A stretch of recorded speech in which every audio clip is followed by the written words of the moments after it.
الحمد للہ رب العالمین والصلاة والسلام علی سید الانبیاء والمرسلین اما بعد فاعوذ باللہ من الشیطان الرجیم بسم اللہ الرحمن الرحیم۔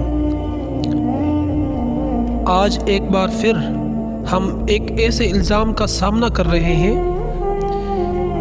جو بغیر ثبوت اور بغیر انصاف کے ہم پر عائد کیا گیا ہے۔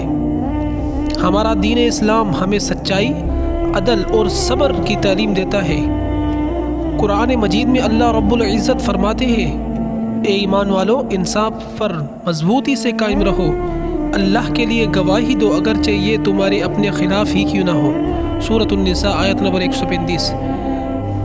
ہم دنیا کے سامنے واضح کرتے ہیں کہ ہم ہر قسم کی دہشت گردی اور حملے کی کارروائی کی سختی سے مذمت کرتے ہیں۔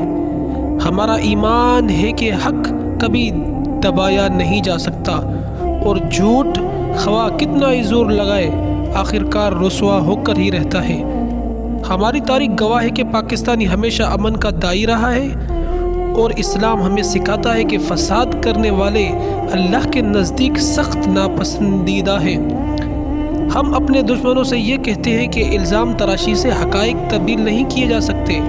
سچائی روشنی کی مانند ہے جو اندھیروں کو چیر کر باہر آتی ہے۔ ہم دعا گو ہیں کہ اللہ تعالی ہمیں صبر، استقامت اور سچائی کے ساتھ ہر امتحان میں کامیاب فرمائے اور دنیا میں عدل و انصاف کا بول بالا ہو۔